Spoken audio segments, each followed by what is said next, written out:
Hi everybody and welcome to Out of the Gate, Daily Racing Form's weekend handicapping preview program. I'm Dan Illman. Thanks so much for watching. Here's what's on tap this week on Out of the Gate. Next week, of course, the Kentucky Oaks, the Kentucky Derby. This week, the calm before the storm, although we have plenty of nice turf stakes races to discuss in this week's Out of the Gate. The DRF.com formulator race of the day is the Grade 3 San Francisco Mile at Golden Gate Fields. We've got the Grade 3 Miami Mile also on the turf at Gulfstream Park. The Elusive Quality Stakes, 7 furlongs at Belmont, is the feature race in New York. The Grade 3 Thunder Road Stakes is the feature at Santa Anita, going a mile on the turf. And of course, our in-studio handicappers will have our best bets on all of the Saturday cards.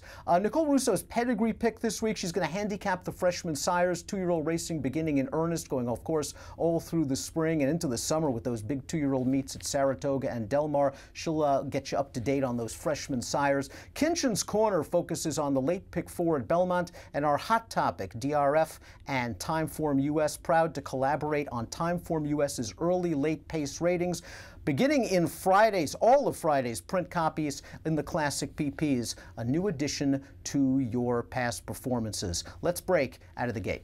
Hello, this is Craig Milkowski for TimeformUS. I'm here to talk about a new tool as this week's hot topic for Out of the Gate. The TimeformUS early and late ratings, which will start appearing in DRF Classic PPs as of Friday, to coincide with the opening of the Belmont Park meeting. A little bit about these TimeformUS early and late speed ratings. As you can see in the graphic we're going to show for the horse Baby Bear's Soup, where they will be placed, they will be just underneath of the jockey. So you're going to see the TimeformUS pace early and late. And it will appear for every horse that we have them for. Somewhere it won't appear would be first-time starters, obviously, and also for foreign shippers if they haven't run in any races stateside, because they don't do fractions overseas, and our partner Timeform doesn't do any kind of pace tools. A little bit about how the ratings work, how they're derived. They are geared to measure a horse's speed and running style. They should give you kind of an instant measurement of where a horse should be early in the race and how that horse is able to finish the race. They're on the Timeform scale, which is the same one utilized by TimeformUS pace and speed figures. If you're more familiar with Beyer speed figures, generally they're about 15 to 20 points higher. One word of note with these ratings is they're not really made to be compared to the speed figures. They're just made to be compare the horses in a race to each other. Not even necessarily across different surfaces and distances, because as we'll talk about, the ratings are adjusted. How a horse finishes at 6 furlongs isn't going to be the same as how it finishes at a mile on the turf. So the ratings are just for within a race and not to be compared to the speed figures that the horses have run. The first thing that the numbers do, the early speed rating, gives you a good clue as to who is likely to lead the race and how contested the lead's going to be. The more closely bunched the horses at the top are, especially if they're front-running types, the more likely the pace could be contested. If you don't see that, if you see a horse with a clear edge, you could be looking at a horse that's a candidate to go wire and perhaps steal the race, as they say.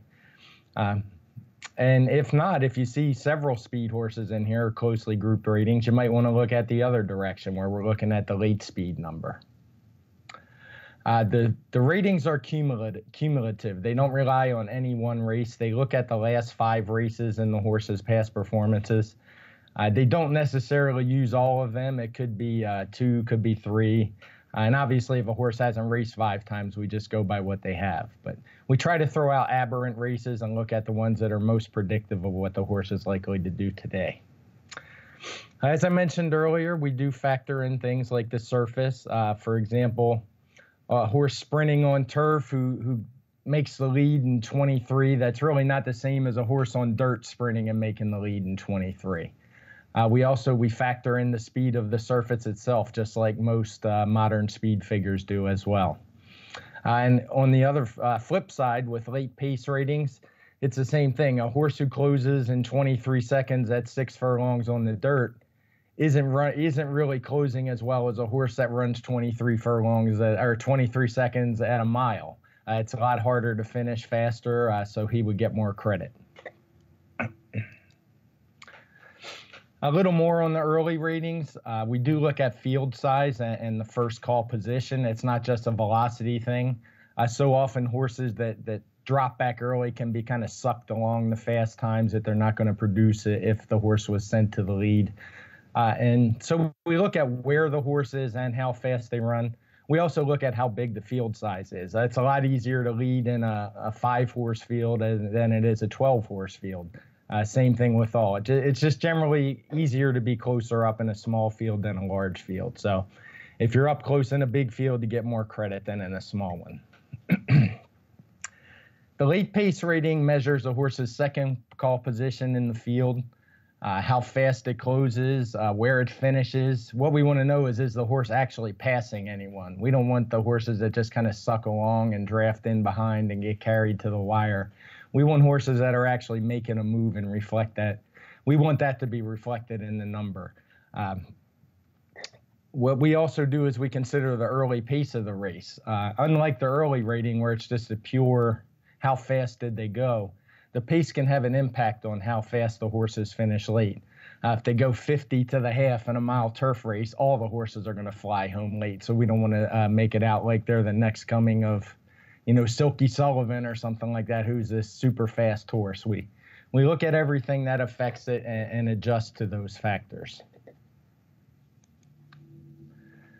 Here's this, I brought up this chart as an example. It's from Belmont Park, since that's what's opening Friday and kind of coincides with the debut of these in the PPs.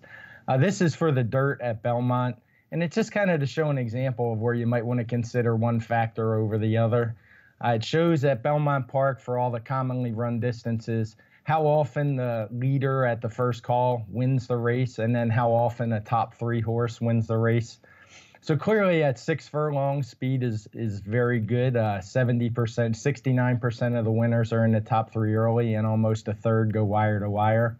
But look at the drop off at 6.5 and 7 furlongs. We go down to 23% and then 19% on the lead. So this is where you kind of want to look at your early and your late speed ratings as the distance increases at those sprint distances. Early, it gets less and less important, and the late speed rating would get more important. It's important to know your track. Every track that you're wagering, you can make a chart like this. I put a lot of things like this on Twitter from time to time. And it's just good to know your track and which rating is most important. Use this in conjunction with the pace, and it can be a big help. One other thing about the chart you notice is they go to 8 furlongs, the horses and the jockeys and the riders. Even though at Belmont it's one turn, they kind of consider it a route and they start to relax more. And the speed actually gets better at a mile, starts winning more. And then it gradually decreases as we work our way down. So that's it. That's my introduction for the TImeformUS early and late speed ratings. If you have any questions, feel free, contact me on Twitter, or you can comment on some of the pieces on DRF and ask me.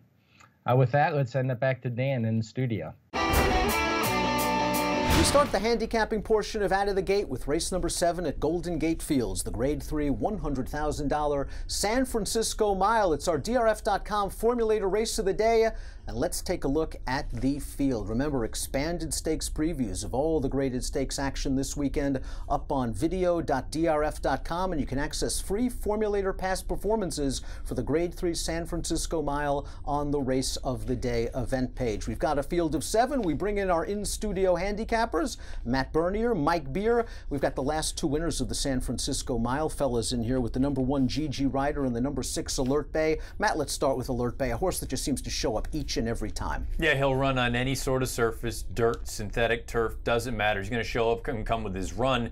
The concern I have in here, I just didn't love anyone in particular coming out of the most recent start, with the exception of one horse who we'll touch on in a little bit, but he has every right to win. I just wonder if in a race like this, is he going to be too severe of an underlay? Mike, tell us about Alert Bay, because I think Matt makes a very good point. He's a popular horse. He's obviously returned off a layoff in very good form. You know he's going to take money. Do you think he'll be an underlay, especially considering he got a setup last time out from a pace standpoint? Maybe not so much in this year's San Francisco Mile. Yeah, that was the real thing about his last race. I mean, he just beat a few of these horses last time, but boy, things couldn't have gone any better for him in that race. I mean, I guess the positives with him are, as Matt sort of alluded to, I mean, he just runs every time no matter what. He doesn't need a trip like that to run his best race. And so you just sort of expect him to show up and to run, one of his good races. And if he does, he's very tough to beat in here. I wouldn't want too short a price on him, but I have no problem with anybody who likes him. Matt, you've got a theme for most of your out-of-the-gate selections this weekend. Tell us about the speed in this race because, again, a much different pace scenario than last time for the number 4. Yeah, many roses, unfortunately. In the most recent start, if you're a fan of the TimeformUS pace ratings, the early pace figures in the past 2 races for this horse, we're talking 178, 175, just off the charts. Got hooked up in a duel in that most recent start and paid the price. Unfortunately, it's a complete 180 this time around. I just don't think there's anyone else that wants to go with this horse early on. A nice horse, certainly needs to move up a little bit from a speed figure standpoint, but should be out there on a pretty cushy lead. And I think he can get brave. This horse certainly fits the pace makes the race angle. He looks like the controlling speed after just getting cooked last time out. Mike, you want a horse with upside, the upside angle, so to speak. Tell us about the 5, Camino del Paraiso, who will be making his first start as a 4-year-old in this year's San Francisco Mile and had trouble last time out at Del Mar. Yeah, his last race was a little bit of a disaster through no fault of his own or his riders. He was in a really good trip most of the way. Just didn't work out for him. He couldn't get clear. And by the time he sort of altered his way out of all the traffic that he wound up in, he really came with a good finish in that race. He just missed. That was a very unlucky loss. I'm sorry to make Matt relive this here as we show the replay, but this is a very unlucky loss for this horse. And you're right, Dan. I wanted the upside horse in this race. He was a very progressive 3-year-old. I really liked the way he was improving from start to start as a 3-year-old, starts back as a 4-year-old. I think this is a pretty good spot for him, and I think he can get a good trip in this race. I like that he has tactical speed in a race where Matt's horse probably loose on the lead early here. I'm going to take a chance with one of the Southern California invaders. That's the number 3, Patentar, who wheels back on very short notice for trainer Simon Callahan. This horse got a very good trip last time out on the lead, going 1 1/8, but I think he's rounding back into his best form. This is going to be his 3rd start of the form cycle, and he's tactical. He doesn't need the lead to win. I think he can be close, at least, to the number 4, Many Roses. He classes up very well, some good company lines, some good back form, and I think Patentar is starting to get good at the right time. Hopefully he can stalk and pounce and maybe catch the number 4, Many Roses, while getting the jump on Alert Bay late. I'll lean on Patentar and Alert Bay in the San Francisco Mile. Now let's head back east for the Grade 3 Miami Mile, going 1 mile on the turf at Gulfstream. Race number 5 at Gulfstream Park on Saturday, 1 mile on the turf. It's the Grade 3 Miami Mile Stakes. Let's take a look at this field. We've got a couple of, we've got 1 main track only horse in here. That's the number 7, Zulu. So only a field of 6. And remember, for expanded stakes previews for all the graded stakes races this weekend, head on over to video.drf.com. We cover every horse in depth. The favorite in here, Mike Beer, very likely to be the number 5, All Included, Familiar Connections. It's Pletcher, it's Castellano, and this horse, it looked like Todd had given up on him. He dropped him in for a tag 3 starts back, and All Included all of a sudden woke up. Yeah, I thought Todd actually made a good move putting him in for the tag there. I've never been a big fan of this horse. I don't have any knocks on his last 2 races. Obviously run pretty well both times, and he got it done last time. I like the run that he put in from the top of the stretch to the wire to get up in that last race. I just felt like that race set up pretty well for him. He got a clean run down the outside. I don't know, Dan, he could win, obviously. If he's 2 to 1 or in that sort of a price range, I'm happy to take a shot against this horse. And I think he might be shorter than 2 to 1 in this short field based on the last win against graded stakes competition in the Appleton, where he was the 11 to 10 favorite, Matt. My problem with All Included, twofold. 1, never been a big fan of this horse. 2, this horse used to have tactical speed. Mike and I disagree on this point a little bit. I think they have made a concerted effort in the last few races to take this horse back to last and try to make 1 run. And I'm not sure it's going to work out from a pace scenario. You like the speed in this race. Maybe All Included will be compromised at a short price. Yeah, All Included is a horse that I'll admit I liked him a long time ago, but as time has gone on, there's just certain things about him that I don't love. He was very late to change leads, winning that Appleton. And I agree, I think he got a really good pace scenario in front of him. And you brought up the price. He was 11 to 10 in that spot, arguably against tougher. Now he's going to be in this spot. I mean, you might be thinking sub-even money in this area, and I just have no interest in him at that price. Matt, tell us about your horse in here. Again, we go with the theme. You're going to the front with Diamond Bachelor, who hasn't been able to make the lead in his last few races. And that's the biggest problem. This is a horse, I'll admit, I've never been a big fan of his, but I just look at this race and say, who else is going to go with him early on? And he may not be the hardiest of horses, but if he's allowed to get out there and set the tone, he's proven in the past that he can get brave. He almost wired the field in the San Marcos a few years ago. I think this distance at a mile, this is really what he wants. Again, I don't love this horse, but I think he is the controlling speed. And again, he's shown in the past he can get brave. You give him an inch, he can take a mile. Mike, you're also going to try to beat the favorite in here. Tell us about Our Way. He's relatively lightly raced. This is a horse that's got a lot of upside, and he showed some ability in that Sunshine Millions Turf 2 starts back, a race in which there was no pace whatsoever, and he was just resolute coming down the center of the track and winning. What happened last time out in the Appleton? I know he got beat by the favorite all included, but there was a feeling among many horse players that that race was going to be Our Way's coming out party. Yeah, I guess that's the real question you have to ask yourself about this horse. Was it just simply that they tried him in a graded stakes race for the first time and he wasn't up for it?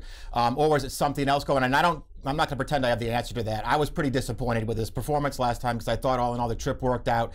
He came clear in the stretch up the inside, and it just looked like he had dead aim on that race, and he stopped finding late, and I'm not sure what the answer is or what the reason for that is. But I still think he ran okay. I think he can do better than that, and I like, just like in the other race we talked about, this horse is still progressive to me. I still think he has upside.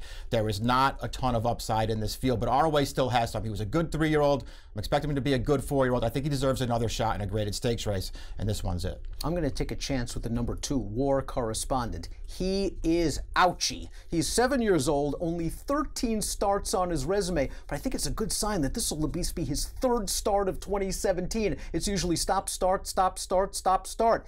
3 races in 2017. That's pretty good for War Correspondent, especially this effort last time out in the Grade 1 Gulfstream Park Turf Handicap. Going 1 mile and an eighth. This horse had a pretty good trip. You see him easing off the rail right now in the 2 path. He has dead aim on these horses, and he just flattens out a little bit, and I think that's been the story of his career in North America at the very least. 1 mile and an eighth is just a little bit far for War Correspondent. He's turning back to that mile, and I think he is a miler at this point in his career. Plus, he's got a little bit of tactical speed. I think he can get the same trip as he did last time out, stalking Diamond Bachelor, and I'm hoping Matt Source takes me to the turn and gives me a shot when they swing into the stretch. All included the horse to beat. We're going to try to beat him with 3 different horses in the Grade 3 Miami Mile at Gulfstream Park. We're going to take a little bit of a break. Please stay with us. Plenty left to come on this week's edition of Out of the Gate. Malibu Moon is a horse you can believe in. The reason I love Malibu Moon is that he has produced winners and stakes winners at every level. In our opinion, the best stallion in Kentucky was AP Indy, and he is AP Indy's best son at stud. DRF Plus now has more subscription options. Get news and analysis only or add buyers, closer looks, picks, and DRF Daily Game Plan. DRF TV viewers get 50% off. Use code DRFTV50 at checkout. Learn more about DRF Plus at drf.com/plus. Texas Red, second best, and here is one talented colt named Speedster. I would say Speedster is maybe one of the most exciting horses that I've trained. He was a grandson of Gone West. Another horse that I had trained named Elusive Quality from that line was a world record holder at Belmont Park. Speedster showed some of that same speed. When you'd ask him the question, you know, he could answer. One talented colt named Speedster. Welcome back to Out of the Gate. Let's move to Belmont Park for their feature race on Saturday afternoon. It's race number 8. It's 7 furlongs on the Widener turf, and it's the Elusive Quality Stakes. Let's take a peek at this field. This is the race with 2 main track-only entrants. The number 2, Greenpoint Crusader. The number 6, Alex the Terror. Both entered main track only. Remember, for expanded stakes previews, visit video.drf.com. We talk about all the horses in the Elusive Quality in great depth. Mike, this is your circuit. I want to begin with you. Let's talk about the old-timer, the number 1 Carafa, just such a hard-hitting, consistent New York bred. But this is going to be his first start off a relatively long layoff. And there's a lot of wonder and a lot of concern that maybe this horse is just prepping for something longer against New York breds down the road. He may be prepping for whatever the next step is, and that you're probably right. That probably is a New York bred race here at Belmont Park. But we'll see what happens with him. The one thing about Carafa that you can count on is he's good off of layoffs. He's always been good off of the layoffs. So if he comes back running, he fits very well in this field. I thought he came back in this race last year for his first start of the year, and I actually felt like he ran deceptively well in what may have been a tougher addition to this race. I think he's a contender in this race, Dan, and if you're getting close to that 6-1 on the morning line, you could do a lot worse than Carafa in this race. Boy, because he's consistent and you know he shows up every time. Matt, do you get the feeling, though, he's prepping for something long? Sort of like his old enemy Lou Bash, who's down at Gulfstream in the Miami Mile. Maybe they'll meet up next time out at Belmont. Yeah, I think he can win this race, certainly, but I do think they probably have their eye on something down the road a little bit longer at Belmont, going sort of 1 turn, 1.5 turns. Would I be stunned if he won this race? No, but I do think that you're probably going to get 80–85% out of him here. Matt, you want to be on the lead, and it looks like Siding Spring is going to make the top As you saw when Mike and I did the stakes preview for the Elusive Quality, the TimeformUS pace projector has Siding Spring up front, and they have him on a fairly easy pace. Yeah, I liked his start two back, and I thought it was an interesting enough effort where this horse, he can be forwardly placed, but he doesn't absolutely have to have it if for some reason the horse that's trying turf for the first time, never gone south, if for some reason he just goes guns blazing. Siding Spring's at least shown that he can sit, but really that most recent start in the Appleton, and I kind of go back to the Diamond Bachelor talk, I think that pace was much quicker than maybe it appears at face value because both of them finished up the track. And in a scenario like this, Siding Spring's going to be forward. He gets the turn back to 7/8 of a mile here today. I just think there's a lot of things to like here, and you get Johnny V. It's never a bad thing. You mentioned the turn back. I think that's really key for Siding Spring. It just really seems to hit him right between the eyes, whether it's the 2-turn 7.5 furlongs at Gulfstream or this 1-turn 7 furlongs. I think this is his distance. And it also, Mike, might be the distance for your top pick in this race, Hammer's Vision. Getting back to grass, but he seems equally good on both surfaces. Yeah, I don't think it's as much about surface for him as it is about distance. I just think he's a sprinter, so he has to be kept at the shorter distances. There's only 2 turf sprints in his career, and they both came early on. I thought he ran really well both times. He showed a lot of potential in both of those starts.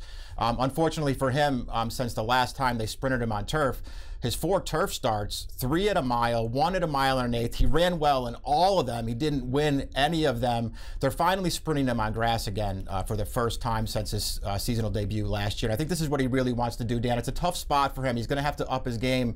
If all these other horses show up with their best races off the layoff, he's going to have to up his game. But he is catching most of the main contenders off of a layoff here. He's got recency. He's got enough speed to get forward in a race that doesn't have a ton of pace. I'm hoping he can run his best race back on turf here and pull off a little bit of an upset. At first glance, my selection, Calgary Cat, looks like a polytrack only horse, or at least is much better on polytrack. Just look at his lifetime record: 10 for 21 on synthetic surfaces, 2 for 7 on turf. I think when Woodbine made the transition, though, from polytrack to Tapeta, this horse didn't like it. He wasn't as good on the synthetic surface in 2016 as he'd been in the past, and it forced his trainer to look for some other options, and Calgary Cat got it done in the Grade 2 Nearctic at Woodbine, 2 starts back on the turf. That race, good enough to convince Kevin Attard to try the Breeders' Cup Turf Sprint, where this horse finished ahead of 4 next-out winners while rallying on the far outside. I like that instead of going back up to Woodbine, there would be plenty of spots for this horse to continue sprinting. They're going to run Calgary Cat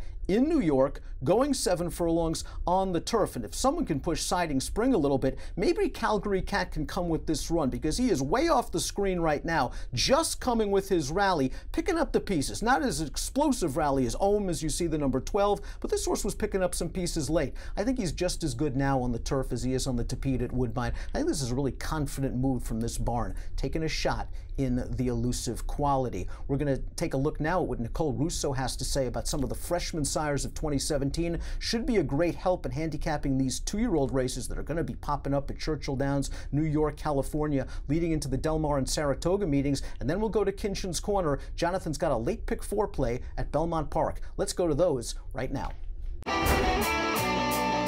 Hi guys, Nicole Russo coming to you from Lexington, Kentucky, and with 2-year-old racing now underway around the country, we're going to take another look at some more of this year's freshman sires, those with their first 2-year-olds running this year.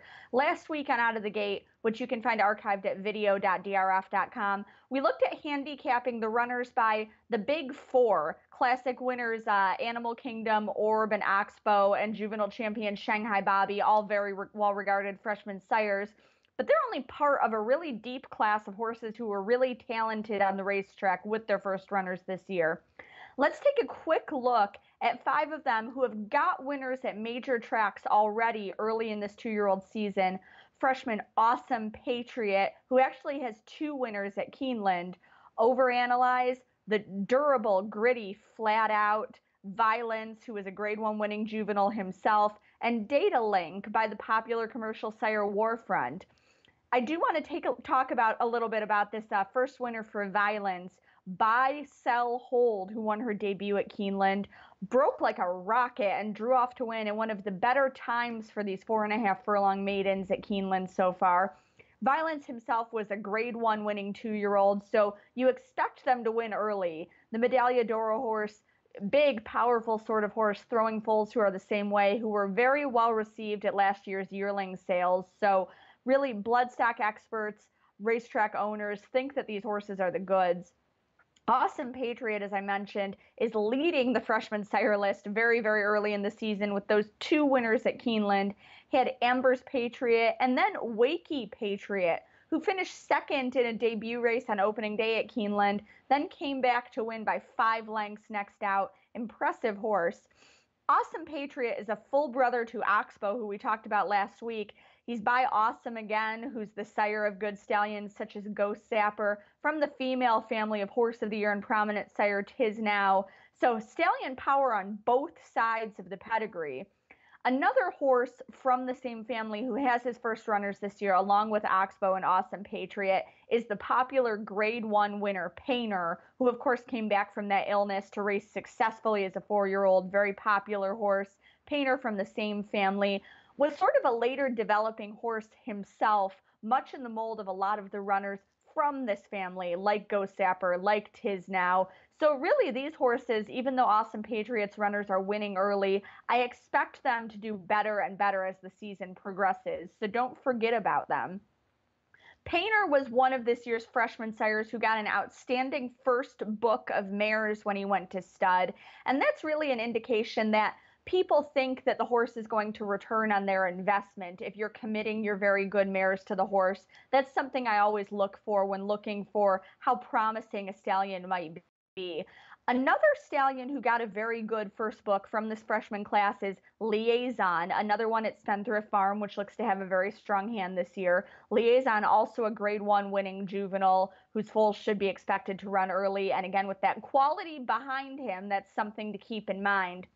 Other horses with their first runners this year include Breeders' Cup Classic winner Fort Larned, Breeders' Cup Juvenile winner New Year's Day from the Street Cry line, which keeps producing good stallions, and Eclipse Award winner Trinaberg, who, of course, they should run early, they should be quick. And that's, again, a very deep class of accomplished horses with their first runners this year. We'll be checking in on the freshman sires throughout the year, but for now, next week, you can tune in and catch us at Churchill Downs, where we'll be talking you through Kentucky Oaks and Kentucky Derby week. I'll be sure to be giving you some pedigree clues into handicapping those classics. That's all for this week, and now let's check in with Jonathan over at Kenshin's Corner. Hey everybody, welcome to Kenshin's Corner. This week we're going to take on the late pick 4 opening weekend, Belmont Park. In the first leg, nothing particularly strong here. I'm going to use 3 horses coming in from Gulfstream Park. The one I'm the most interested in the entry, Conquest Sandman. If there happens to be a scratch there, you might want to revisit that situation. The 6, Tricked Up. The 8, Snap Decision. I'm going to use the 7 as a B horse. The meat of my play is going to come in a couple of races in race 8. On to race 7, I'm going to use the 1 Barbie on a Budget as an A horse. If you take a look at the last race for Barbie on a Budget, she missed a break by about 6 lengths and made up a lot of ground late. Expect her to recover off of that effort and be one that you would definitely want to have on your tickets. The 2, Sunset Ridge. Obviously, when Chad Brown has a first-time starter, he's one you want to pay attention to. The 6, Downtown at Noon as an A horse, and then the B, Kinky Socks. This is just a turf sprint play. Horses that are fast enough to kind of keep up going 5 on the turf can typically stay close enough in a dirt sprint like this against first-time starters and other maidens, so I expect that horse to have a little bit of a chance as well. In the 8th, look, I'm going to use 3 horses as A horses, Siding Spring, Disco Partner, and Calgary Cat. The concern with me a little bit about the 2 outside horses, Disco Partner and Calgary Cat, is they're both coming off 175-day layoffs. Doesn't feel like this spot is the spot they've been pointing for. Feel like they're going to try to have a big campaign throughout the rest of the year. And so it doesn't give me a lot of confidence in them. But for me, I'm really excited about the 3, Siding Spring. It feels like that horse is going to really excel cutting back and could catch these other 2 at just the right time. In fear of not hitting the ticket, I use those other ones as A horses. But I'm going to come back and I'm going to play my all A ticket with even more on the 3, Siding Spring. I sometimes call it kind of my double A play, where I'll come back and play that for a little bit more, because it's definitely one that I want to have. And then to close it out, I'm just going to use the 1, the 2, and the 10 as A horses to try to wrap this thing up. Like I said, the meat of my play is going to be in the 8th, loading up, coming back around on the 3, Siding Spring. So Hopefully we can get this one home. If you take a look at the final ticket, it's $1. All A tickets cost $81. The A with 1B for 50 cents and the A with 2 Bs for 50 cents for a total of $112.50. Good luck. We'll see you next week. It's a big one. Derby week coming up. Let's move to Southern California. Race number 7 at Santa Anita is the Grade 3 $100,000 Thunder Road Stakes at a mile on the turf. Let's take a look at this field. Again, for expanded stakes previews, head on over to video.drf.com. Gents, there's going to be a pretty big favorite in this race, and that's the number 3, Bolo. Matt, we'll begin with you. Bolo's last race at Keeneland was a disaster. Can we simply chalk it up to Bolo doesn't ship? Every time he ships, he's lousy, and he's going to be fine getting back to his best surface at Santa Anita? Or do you say, this is an inconsistent horse, I have no idea what I'm going to get, and I don't want to bet him at a short price? I'm not going to argue with anyone that says he's just not a shipper, and whenever he does leave Santa Anita, particularly, not even Southern California, when he leaves Santa Anita, he turns into a disaster. I'm not going to argue with anybody there, but 15 days, he was the 7-2 favorite that day, very lukewarm. He never picked his feet up in the Makers 46. You come back in this spot, he has every right to win. If he runs his best race, he's just simply better than everyone else. I don't want to find out what's very likely to be below odds on. I think he's probably going to be in the 3 to 5 range. Mike, I think you agree, and I agree as well, that Bolo's the best horse in this race, and if he shows up with his A race, he's going to win. His inconsistency is maddening. I don't want to take him at a short price. Right. Neither do you. An old friend from New York has resurfaced with trainer Phil D'Amato. Tell us about Farhan. Yeah, we'll see what happens with Farhan. It's interesting to look at his PPs, though, over a long period of time, because this horse has sort of gone in and out of form a few different times, but when he's in form, he's actually very good. And I felt like Kieran McLaughlin in New York last year got him back into form when he finally switched him back over to grass. He was maybe throwing his hands up a little bit when he did that, but he switched him back to grass, and this horse refound his form. He ran really well, I thought, in the Bernard Baruch at Saratoga last time. He's never going to win that race, but I thought he ran really well that day. This is his most recent race out in Southern California, first for Phil D'Amato. We're picking it up on the stretch here. The race is already over. Prospect Park wired the field on the front end, but just going back and watching the full replay, this looked like a training mile to me watching this race. Nobody going for the first 6 furlongs. They're just all sitting there as this horse walked on the lead. I thought Farhan was very game to be second best in this race. I wanted to take a little shot against Bolo in this race. Not that I really expect Bolo to get beat by this field, but I think if he does lose, maybe Farhan's the right one to take a shot against him with. Matt, you're hoping for a training mile kind of trip from the horse on the outside, the much improved Sawyers Hill. Boy, he's turned a corner this year for Kristen Mulhall. Yeah, Kristen Mulhall has done a really, really good job with this horse. You know one thing about this horse. He's going to be forwardly placed. I think arguably the best early sort of positional rider in the country that doesn't get the press and pub that he deserves is Martin Pedrosa. You got one way to go. You're going to go to the front in this spot. If he runs the same race he ran most recently, where he got the better of Fabazzi, I think he's just going to be very, very tough to deal with. Keep in mind, before he got hurt and had a long layoff, he was only a neck beaten in a grade 2 as a 3-year-old. This is a nice horse that it seems like Mulhall's finally gotten him back together. I think it's very interesting. I think he's another gate-to-wire threat. My main concern about my top selection, the number 1 Perfectly Majestic, is I'm not sure he really wants to beat you when the chips are down.